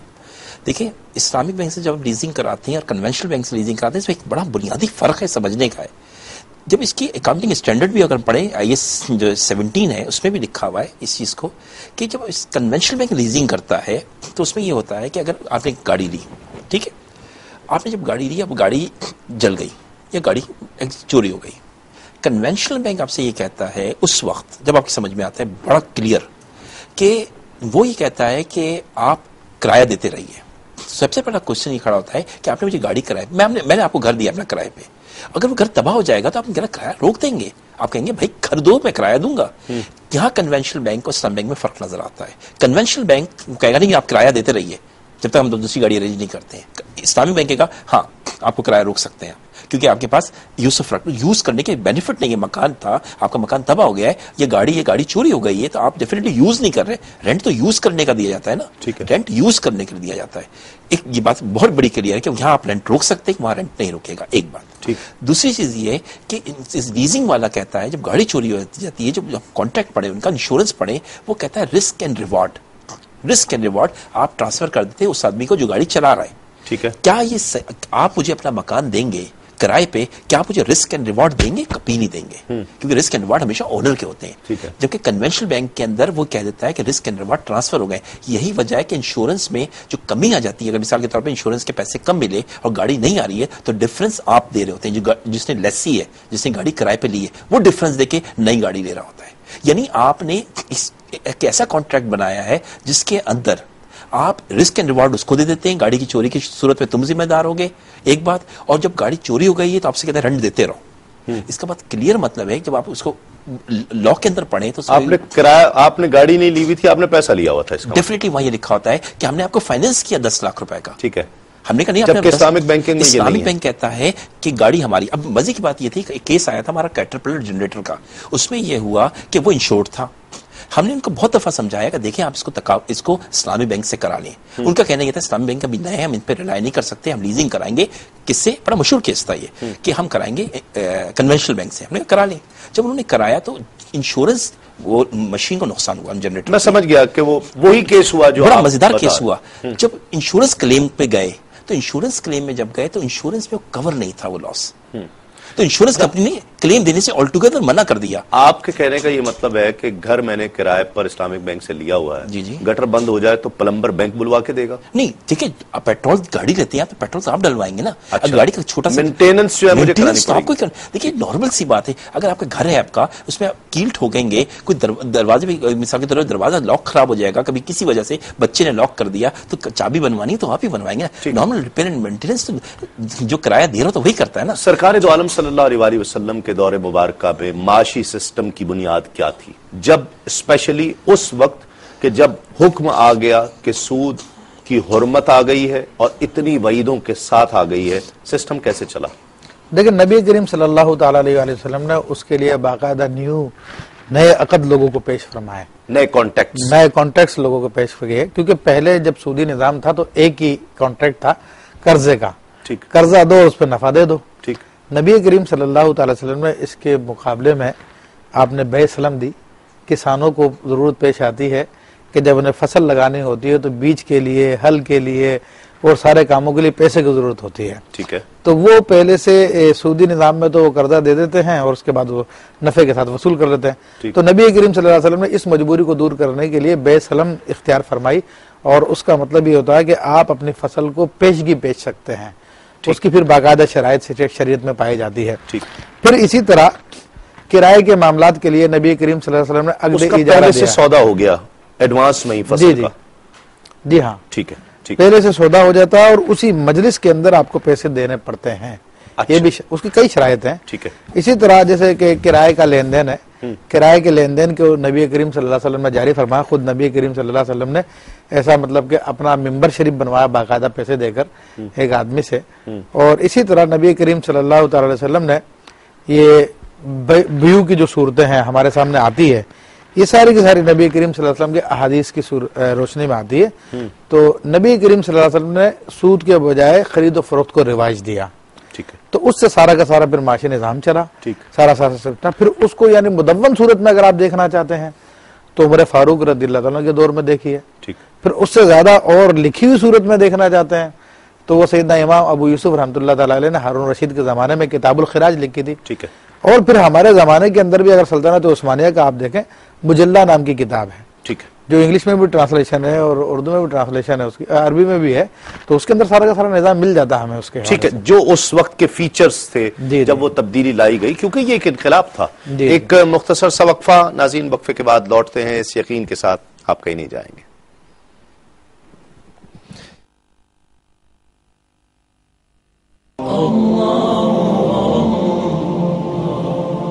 ناظرین خوش آمدید. سلامتی کا سفر تسلیم صابری کے ساتھ، اور بہت ہی مزیدار گفتگو ہو رہی تھی اور بہت سے لوگوں کے لیے بہت دلچسپی کا باعث ہے یہ گفتگو. اور کچھ ایسی بھی چیزیں ہیں کہ جو ناظرین سمجھ رہے ہوں گے شاید یہ ہم سے ریلیٹڈ نہیں ہیں، لیکن ریلیٹڈ ہیں، اس لیے کہ یہ ایک شرعی مسئلہ ہے اور قرآن و حدیث کی بات ہے، اور اس کو بہت آسان کر کے مزید پروگرامز میں ہم بالکل پروڈکٹ وائز اس کو انشاءاللہ ڈسکس کریں گے. کچھ سوالات بھی آئے ہیں کہ کریڈٹ کارڈ رکھنا اور پھر اس میں ہمیں سائن کرنے پڑتے ہیں کہ اگر انٹرسٹ ہوگا تو آپ کو پے کرنا ہوگا اور نہ کریں تو پینلائز کیا جائے گا. تو اس میں شرعی صورت کیا ہوگی؟ دوسری بات یہ کہا جی کسی ملک میں وہ جانا چاہتے تھے قطر میں، انہوں نے کہا کہ you should have card, credit card, اس لیے آپ کو تب جانے دیں گے. تو کیا اس صورت میں یہ کوئی ریزن ہو سکتی ہے کہ ہم کریڈٹ کارڈ رکھیں؟ کیا کہتے ہیں؟ دیکھیں اولاً تو یہ کریڈٹ کارڈ کے حوالے سے علماء کی دو رائے، بعض تو اس کو منع کرتے ہیں اور بعض کو جائز قرار دیتے ہیں. اور جو منع کرتے ہیں اس کے منع کرنے کی وجہ یہ بتاتے ہیں کہ اگرچہ آپ نے نیت کی ہوئی ہے کہ میں اس ڈیوریشن کے اندر اندر رقم ادا کر دوں گا تو مجھ پہ انٹرسٹ لگے گا ہی نہیں، لیکن اس کے باوجود جب آپ کریڈٹ کارڈ بنوانا چاہتے ہیں تو اس کے فارم کو سائن کرتے ہیں جس میں یہ کنڈیشن ہوتی ہے کہ اگر آپ کا ڈیوریشن بڑھ گیا اور اس میں آپ پیسے نہیں دیے تو آپ سود دیں گے. تو آپ اس قانون کے بارے میں رضامندی کا اظہار کر رہے ہیں جس کو اللہ نے جنگ قرار دیا ہے، تو اس لیے وہ منع کرتے ہیں. ٹھیک ہے. اور جو علماء اس کی اجازت دیتے ہیں تو وہ کہتے ہیں کہ ہاں بھائی چونکہ آپ سود نہیں دیں گے اس لیے آپ کے لیے جائز ہے. ٹھیک ہے. میں اس میں درمیانی بات یہ عرض کرتا ہوں کہ عمومی حالات میں بہرحال اس کو نہیں یوز کرنا چاہیے، لیکن جس طرح جہاں پہ مجبوری ہو جائے، جیسے کہ ابھی انہوں نے قطر کی مثال دی ہے کہ وہاں پر آپ پیمنٹ جو ہے بغیر کریڈٹ کارڈ کے کر ہی نہیں سکتے، کوئی ایکسیپٹ نہیں کرے گا آپ سے. اور کچھ شہر ایسے دنیا کے ہیں جہاں آپ کیش لے کر گھوم نہیں سکتے. تو جہاں پر مجبوری کی کیفیت آ جاتی ہے تو پھر آدمی یہاں پہ نیت کام آئے گی آپ کے. ٹھیک ہے. کیونکہ اصل میں آپ کرنا نہیں چاہتے لیکن مجبور ہو گئے. نیت کا کتنا عمل دخل ہوتا ہے؟ دیکھیں نیت کا 100% عمل دخل کسی بھی چیز، کسی بھی معاملے میں. آپ بینکس میں جمع کرانے جا رہے ہیں رقم، آپ کہہ رہے ہیں جی اسلامک بینک ہے، ٹھیک ہے، اوکے.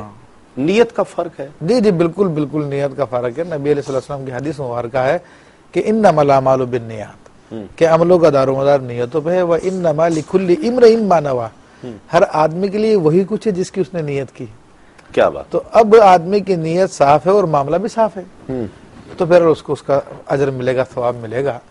ہاں لیکن خود کو دھوکہ دینے کے لیے کہ بلکہ کام غلط نظر آ رہا ہے، ہماری نیت تو صاف ہے. یا جس طرح بعض لوگ جو شریعت کی خلاف ورزی کہتے ہیں نہیں نگاہوں کا پردہ ہونا چاہیے، پردہ دل کا ہوتا ہے، دل کا ہوتا ہے. تو یہاں پر جو فراڈ ہے نیت کا نام لے کر یہ کام کرنا ظاہری غلط نظر آ رہا، تو اس میں نیت کیا اچھی کر سکتے ہیں؟ صحیح. ناپاک کے اندر یا حرام کے اندر کیا اچھی آپ نیت کر سکتے ہیں؟ صحیح. اللہ یہ کہ انسان مجبور ہو جائے. ٹھیک ہے.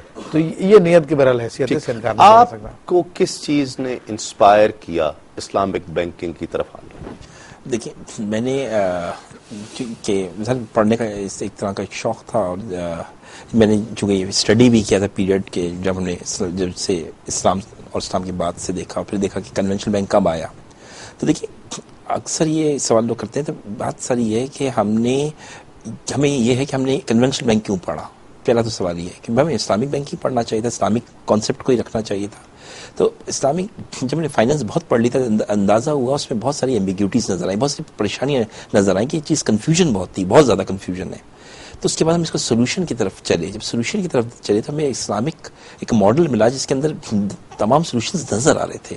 تو اس کو اسٹڈی کرنا شروع کیا، علماء کے ساتھ بیٹھنا شروع کیا، خاصا ٹائم دیا علماء کے ساتھ. تو اس کے بعد پھر یہ شوق بنتا چلا گیا. ٹھیک. اس یہاں پہ میں چاہوں گا کہ کالر کا، آپ کی ایک کالر نے سوال کیا تھا، بڑا پیارا کوسچن تھا کہ اس نے ٹائم پہ ادا نہیں کیا اور اسلامک بینک نے اسے پینلٹی کے طور پہ پیسے لے لیا.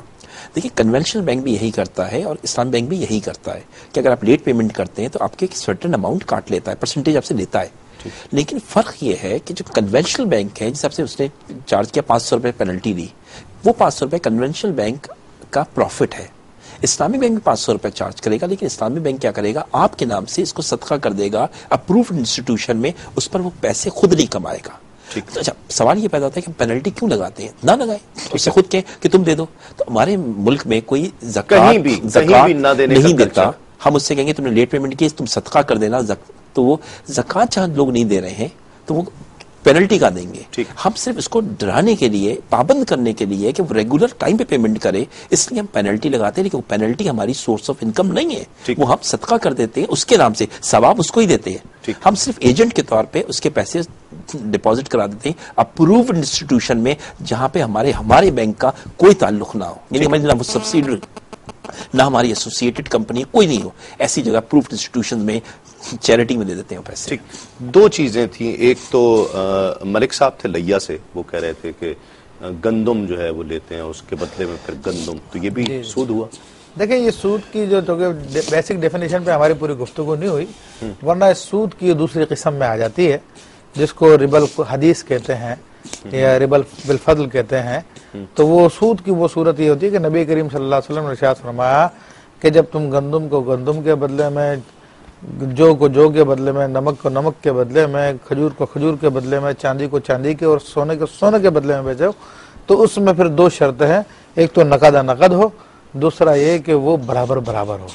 ٹھیک ہے. تو جب ہم گندم کو گندم کے بدلے میں دے رہے ہیں کہ ابھی آپ تم گندم لے جاؤ پھر مجھے زیادہ کر کے دے دینا، تو اس میں دونوں باتوں کی خلاف ورزی پائی جا رہی ہے. ایک تو ادھار ہو گئی وہ، ٹھیک ہے. دوسرا یہ کہ پھر اس میں زیادتی بھی پائی جا رہی ہے، زیادہ لے رہے ہیں. ٹھیک. تو اگر یہ ادھار نہ بھی ہوتی، صرف زیادتی پائی جاتی، تب بھی سود تھا کسی بھی کموڈٹی میں. جی کسی بھی کموڈٹی میں. اگر ہم جنس کو جنس سے جو ہے موازنہ کیا جائے تو پھر اس کے باقاعدہ اصول ہیں.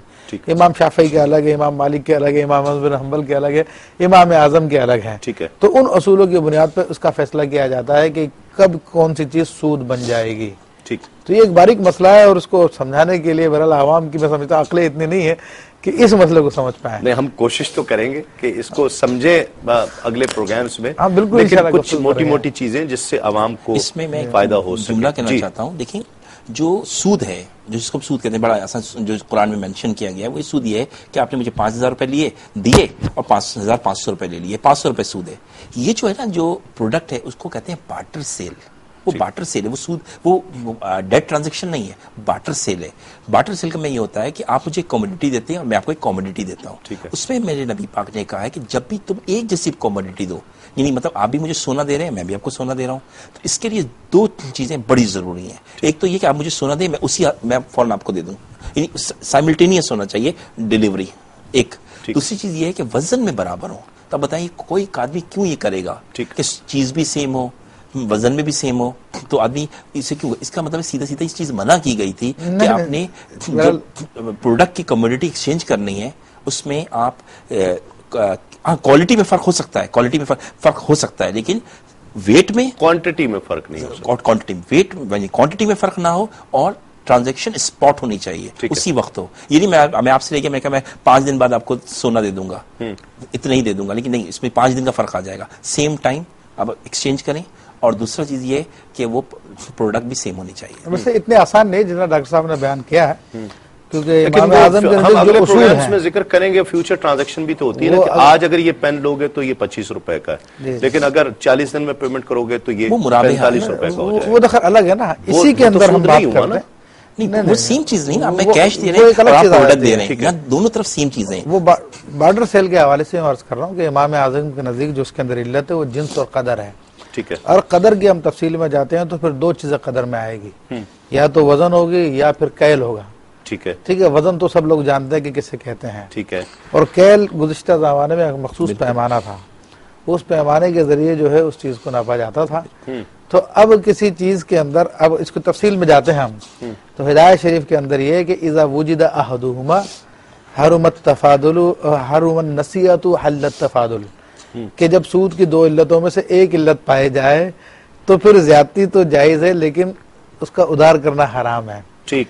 مثلا ابھی اسی کو ہم ڈیٹیل میں چلتے ہیں. تو گندم کو جو کے بدلے میں بیچا تو جن سے تو دونوں الگ ہو گئی ہیں، لیکن یہ ادھار تو ہو سکتا ہے کمی بیشی، سوری نقد تو کمی بیشی کے ساتھ بیچ سکتے ہیں. ٹھیک ہے. 10 کلو گندم کے بدلے میں 100 کلو جو لے لیں آپ، کوئی مسئلہ نہیں ہے، کتنی بھی لے لیں، 1000 بھی لے لیں. جی لیکن جب ادھار کریں گے تو یہ سود ہو جائے گا. ٹھیک ٹھیک. لیکن اس کے مقابلے میں اگر حدیث کی طرف ہم دیکھتے ہیں تو اگر گندم کو سونے کے بدلے میں تبادلہ کریں تو اب جو ہے دونوں کے جنسیں بھی الگ ہو گئی اور دونوں کے پیمانے بھی الگ ہو گئے ہیں. ٹھیک. سونا ویٹ کے ساتھ ہوتا ہے اور گندم جو وہ کیل کے ساتھ ہے حدیث شریف میں، کیجیز کے. ہاں. تو اب جب دونوں کے دونوں سود کی علتیں مفقود ہو گئی ہیں تو اب ادھار بھی جائز ہے اور کمی بیشی بھی جائز ہے. ٹھیک ہے. اس کو مزید پروگرامز میں اس کو سمجھوں گا تفصیل کے ساتھ اور ناظرین تک اس کو کوشش کریں گے کہ ڈیلیور کریں. ایک چیز جو میں آخر میں، وقت اب بہت کم رہ گیا ہے، جو میں پوچھنا چاہتا ہوں، ایک صاحب نے سوال کیا کہ وہ لوگ جو کسی کانٹیکٹس میں، کسی کانٹریکٹ میں یا کسی ایگریمنٹ میں ابھی اس قائم ہیں اور وہ توبہ طائب کر چکے ہیں، کیا کریں وہ؟ دیکھیں وہ جس طرح سے بھی ہو سکے اپنی جان چھڑائیں. ٹھیک ہے. جان چھڑانے کے لیے اگر کوئی بھی جائز راستہ نظر آتا ہے جس میں خود کی عزت بھی سلامت رہے تو اس کو اختیار کریں. ٹھیک. کیونکہ اس کے بغیر چارہ کار نہیں ہے. میں نے ایک بہت بڑی سماجی شخصیت کو دیکھا کہ انہوں نے اپنے ایک تقریر میں کہا کہ جب تک اسلامک بینکنگ نہیں آئی تھی تو ہم کنونشنل بینک کے قرضوں میں جکڑے رہتے تھے. تو جب سے اسلامک بینکنگ اختیار کی تو اب چین کی نیند سوتے ہم. ہمارے پھر انہوں نے ایک دوسرے سیٹ کا حوالہ دیا، میں نام نہیں لے رہا کسی کا، اور وہ اتنے معروف لوگ ہیں پاکستان بھر میں جانا جاتے ہیں. ٹھیک ہے. تو انہوں نے کہا کہ جب ہم نے اپنے دوست سے کہا کہ بھائی آپ بھی اسلامک بینک اختیار کر لو، کہا کہ میاں کیا خنزیر کو حلال کریں گے کیا؟ تو یہ کیا کہ انہوں نے منع کر دیا. وہ آج تک قرضوں میں جکڑے ہیں اور اسلامک بینک والے جو میں وہی بات, بہت شکریہ حضرت علامہ مفتی ابو بکر صدیق صاحب اور سید علی عباس عابدی صاحب, آپ کا بہت شکریہ. ناظرین کرام, یہ پروگرام ابھی مکمل نہیں ہوا ہے, ٹو بی کنٹینیوڈ انشاءاللہ. اور جو لوگ کہتے ہیں نا کہ نام بدل دیا ہے, یہ تو کان یہاں سے پکڑیں اور یہاں سے پکڑیں, کیا فرق ہوا؟ فرق ہے. یہاں آپ نے یہاں سے پکڑا ہے اور یہاں سے پکڑا ہے, فرق تو ہے. سرکار بہت مشہور حدیث پاک ہے کہ سرکار دو عالم صلی اللہ علیہ وآلہ وسلم ایک صحابی کے گھر گئے, گھر تھا اس میں روشن دان تھا. سرکار نے فرمایا کہ کیوں بنایا ہے؟ عرض کیا یا رسول اللہ اس سے ہوا آتی ہے. حضور نے فرمایا کہ اگر یہ نیت کر لیتے کہ اس سے آذان کی آواز آئے گی تو کیا ہوا نہ آتی؟ نیت سے کتنا فرق پڑتا ہے ان لوگوں کے لیے کہ جو یہ کہیں کہ کان یہاں سے پکڑنا اور یہاں سے پکڑنا کیا فرق ہوا؟ فرق تو ہے, خود سوچیں. یہاں آپ نے یہاں سے پکڑا ہے اور یہاں سے پکڑا ہے, تو دونوں جگہوں سے فرق تو ہوا. میں جانتا ہوں مانچسٹر میں ایک بہت بڑا ریسٹورنٹ ہے, میں نام نہیں لینا چاہتا, اور بوفے سسٹم بھی اور بہت شادی ہال بھی اور بہت بڑا سسٹم ہے ان کا. وہ ریسٹورنٹ بہت مشہور ریسٹورنٹ ہے. ان کے ہاں وہ فلی لائسنس تھے اور شراب بھی رکھا کرتے تھے, تو ہم اس لیے وہاں پر نہیں جایا کرتے. کچھ عرصے بعد جب 2-3 سال بعد جانا ہوا تو ایک صاحب کہنے لگے کہ وہاں بوفے بہت اچھا ہے, تو وہاں کھانا کھانے چلتے ہیں, میں آپ کو لے جانا چاہتا ہوں. میں نے ان سے کہا کہ وہاں تو فلی لائسنسڈ ہے اور شراب ہوتی ہے اور ہمیں وہاں پر جانا نہیں چاہیے, کہ جو ختم کر دیا. میں بہت خوش بھی ہوا, بہت حیران بھی ہوا. کیسے ختم کر دیا؟ انہوں نے کہا جی ان کا ایک بیٹا تھا, وہ اسلام کی طرف بہت راغب ہو گیا اور اسلامی تعلیمات وہ اپنے باپ کو سمجھاتا رہا, بہت سمجھاتا رہا کہ یہ شراب چھوڑ دیں چھوڑ دیں چھوڑ دیں. باپ مانتا نہیں تھا کہ نہیں, اس کی وجہ سے میرے پاس کسٹمر آتا ہے, میں کیسے چھوڑ سکتا ہوں. بالآخر بیٹے نے باپ کو ایک ڈیڈ لائن دے دی کہ اگر ابا جان اس دن کے بعد سے آپ نے یہ شراب کا پیسہ ختم نہ کیا تو میں گھر چھوڑ کر چلا جاؤں گا, مجھے اس گھر کی ضرورت نہیں ہے, مجھے اس پیسے کی ضرورت نہیں ہے, میں اپنے آپ سے شرم محسوس کرتا ہوں, مجھے آپ اجازت دے دیجیے گا. تب باپ کو فکر ہوئی, باپ نے وہ ختم کیا. وہ صاحب بتانے لگے جو ہمارے میزبان تھے اور لے کر جا رہے تھے, انہوں نے بتایا کہ آج کچھ نہیں تو اس کا پروفٹ اس وقت سے جب وہ شراب رکھا کرتا تھا آج اس سے ڈبل ہو گیا ہے. ناظرین, بات یقین کی ہے کہ آپ کتنا یقین رکھتے ہیں, آپ کو ریوارڈ ضرور ملے گا. اگر کسی بھی حوالے سے کچھ سوال رکھتے ہیں ذہنوں میں تو نیکسٹ ویڈنسڈے انشاءاللہ رات 12 بجے آپ سے ایک مرتبہ پھر ملاقات ہوگی, اور اسی ٹاپک کو مزید ہم جو اس کے پہلو رہ گئے ہیں, جو گوشے رہ گئے ہیں, اسے ڈسکس کریں گے. اور خود بھی دیکھیے گا اور اپنے دوستوں کو بھی دعوت دیجیے گا اس پروگرام کو دیکھنے کے لیے. اپنے میزبان تسلیم احمد صابری کو اگلے پروگرام تک کے لیے اجازت دیجیے. تسلیمات.